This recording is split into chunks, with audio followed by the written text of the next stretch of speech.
Good morning, students. Today we will discuss lesson second, nutrition in animals. Animals पिछले class में मैंने आपको बताया था, जो पिछला चैप्टर था वो था हमारा न्यूट्रिशन इन प्लांट्स, कि प्लांट्स अपना न्यूट्रिशन कैसे लेते हैं। और आज जो मैं आपसे जो टॉपिक आज जो हमारा है वो है nutrition in animals. Means animals कैसे कैसे अपनी न्यूट्रिशन लेते हैं और क्यों ये लेते हैं और कैसे अपनी बॉडी के अंदर इनको यूज में लेते हैं। तो सबसे पहले तो न्यूट्रिशन ने पिछली क्लास में बताया था आपको, आज फिर बता रही हूँ। Nutrition is defined as the process of obtaining the food and its utilization for growth and development of the body. सबसे पहले तो न्यूट्रिशन होता है एक ऐसा प्रोसेस जिसके द्वारा हम फूड को लेते हैं और देन उसके हम क्या करते हैं, उस फूड को जो हमने लिया है उसको अपनी बॉडी में यूटिलाइज करते हैं। यूटिलाइज के बाद उसको ग्रोथ एंड डेवलपमेंट में यूज में लेते हैं। तो न्यूट्रिशन जो है न्यूट्रिएंट्स से प्राप्त होता है। ये पहले ही हम पिछली क्लास में बता चुकी हूँ। Nutrients carbohydrate, proteins, fats, vitamin ये सब होते हैं।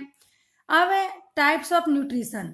जो न्यूट्रिशन बेसिकली है जो 2 टाइप्स का होता है। एक होता है होलोफाइटिक न्यूट्रिशन और दूसरा है होलोजोइक न्यूट्रिशन। होलोजोइक न्यूट्रिशन तो हमारे अंदर होता है, जो ह्यूमन बींग्स वगैरह हैं या एनिमल्स वगैरह हैं इन सब के अंदर होता है होलोजोइक न्यूट्रिशन। और होलोफाइटिक प्लांट्स के अंदर होता है। तो होलोफाइटिक क्या है? It is a kind of nutrition shown by plants, जो कि प्लांट्स में होता है, ऑटोट्रॉप्स में, which can make their own food, जो अपना खुद खाना बना लेते हैं by the process of food synthesis, प्रकाश संश्लेषण विधि द्वारा जो पेड़ अपना खाना बना लेते हैं उनके अंदर जो न्यूट्रिशन है उसे कहते हैं होलोफाइटिक न्यूट्रिशन। और होलोजोइक न्यूट्रिशन क्या होता है? It is a kind of nutrition shown by animals, जो हमारे अंदर होता है, where food is first ingested. वहां पर क्या होता है, पहले फूड को इंजेस्ट मीन्स होता है लेना, इनटेक। पहले फूड को हम लेते हैं, then digested by an organism, उसके बाद उस फूड को हम लेकर डाइजेस्ट करते हैं अपने बॉडी के डिफरेंट डिफरेंट फंक्शंस करने के लिए। फॉर एग्जाम्पल क्या बेटा इसका? ह्यूमन बींग्स, और या फिर हम कह सकते हैं मैन। अब स्टेप्स ऑफ होलोजोइक न्यूट्रिशन मैंने आपको पहले ही बताया था कि जो हम खाना लेते हैं उसमें डिफरेंट डिफरेंट स्टेप्स होते हैं। सबसे पहले इंजेक्शन, उस खाने को हम इनटेक करते हैं, उसके बाद उसका एब्जॉर्प्शन होता है, फिर डाइजेशन होता है, एसिमुलेशन होता है और देन उसका इजेक्शन होता है। तो इसमें डिफरेंट डिफरेंट स्टेप्स होते हैं। इंजेक्शन क्या होता है? The process by which the food is intake inside the body of an organism, जिसके द्वारा, एक ऐसा प्रोसेस जिसके द्वारा कोई भी ऑर्गेनिज्म पहले फूड को इनटेक करता है, इज कॉल्ड इंजेक्शन, उसे ही हम इंजेक्शन कहते हैं। Different organism have different ways if taking food.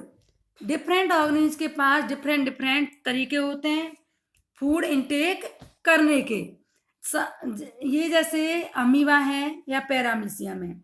Amoeba, paramecium unicellular organism है। Uni means single, cellular means cell, जो सिंगल सेल के बने होते हैं उन्हें कहते हैं यूनिसेलुलर ऑर्गेनिज्म। ये जो फूड लेते हैं ये किसके द्वारा लेते हैं? Through cell membrane. इनके अंदर एक सेल मेम्ब्रेन होती है, उसके द्वारा, इसके अंदर कोई हाथ पैर या मुंह नहीं है, इसके अंदर सेल मेम्ब्रेन होती है, उसी की हेल्प से ये अपना खाना लेते हैं।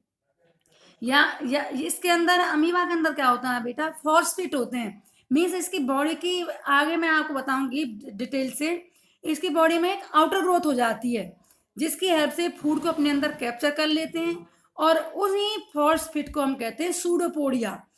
वेयर एज पैरामीशियम है fine hair like structure called सीलिया।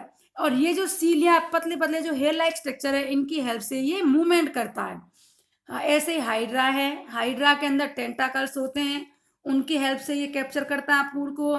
वैसे ही बीज है, आपने देखा होगा हमिंग बर्ड वगैरह होते हैं या मधुमक्खियां जो होती हैं, ये जो नेक्टर लेती हैं प्लांट्स में से, इनके अंदर एक लंबी सी क्या होती है? सकिंग ट्यूब होती है, जिसकी हेल्प से ये नेक्टर को या शहद को प्लांट में से सक कर लेती हैं। वैसे हमें देखा होगा मेढक, लिजार्ड जो होता है, या छिपकली जो होती हैं, इनके अंदर क्या होता है? इनके अंदर स्टिकी टंग होती है और वो स्टिकी टंग, जब वो उसके अंदर कोई इंसेक्ट आता है तो अपने स्टिकी टंग को बाहर बाहर निकालते हैं और उस स्टिकी टंग पे वो इंसेक्ट चिपक जाता है और उस इंसेक्ट को ये अपनी बॉडी के अंदर डाइजेस्ट कर जाते हैं।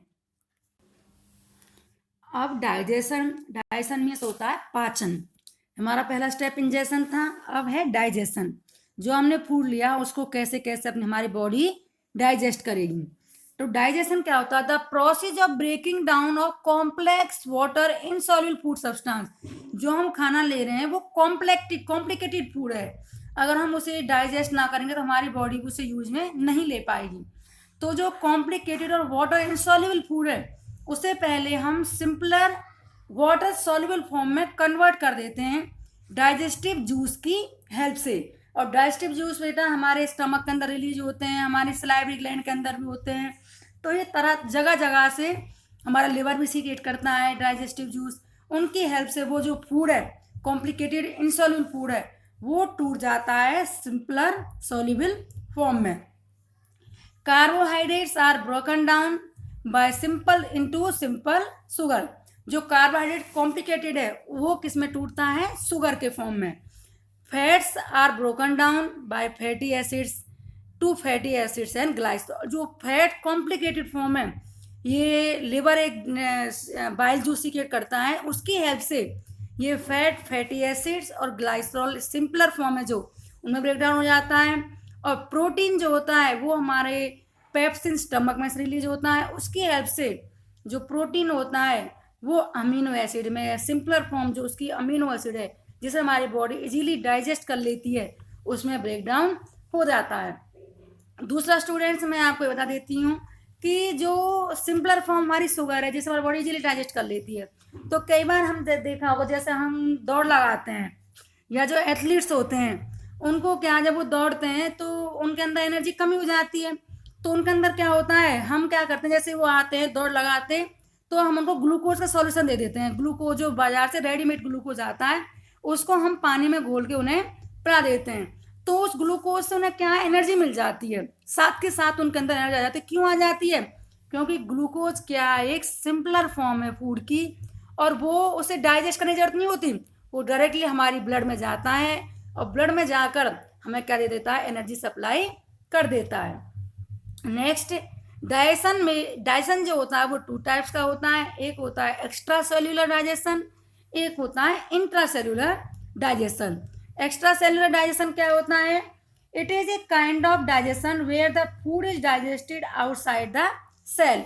एक्स्ट्रा मीन्स नाम पता चल रहा है, extra means out, cellular means cell. जो हमारी बॉडी के जो डाइजेशन हमारी आउटसाइड द सेल हो उसे कहते हैं एक्स्ट्रा सेल्यूलर डाइजेशन। ये हमारे जो मैन है या काऊ है, डॉग है, इन सब के अंदर एक्स्ट्रा सेल्यूलर डाइजेशन होता है।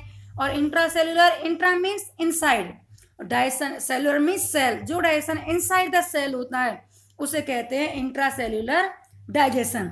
ये होता है अमीबा और पैरामीशियम के अंदर।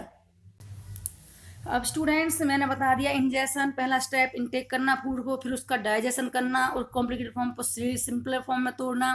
अब एब्जॉर्प्शन, अब हमने जो सिंपलर फॉर्म में तोड़ दिया उसके हमारी बॉडी में तो किसी चीज में काम लेगी, तो वो होता है एब्जॉर्प्शन।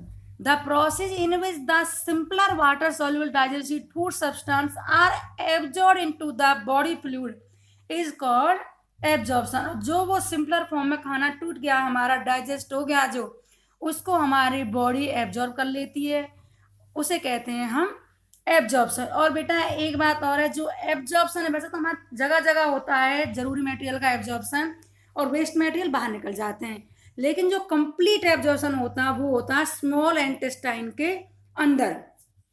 और इसके अंदर ना एक फिंगर लाइक प्रोजेक्शन होते हैं, उन्हें कहते हैं विली। वो विली क्या करती हैं, इसके अंदर सरफेस एरिया बढ़ा देती हैं स्मॉल इंटेस्टाइन के अंदर, जिसकी हेल्प से वो अधिक से अधिक मटेरियल को अपने अंदर एब्जॉर्ब कर लेती है और ब्लड वेसल्स की हेल्प से सारी बॉडी में उसको सप्लाई कर देती है।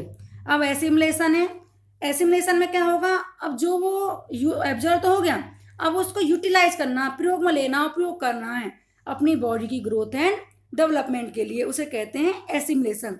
The process of utilization of absorb food for growth and development of the body is called assimilation.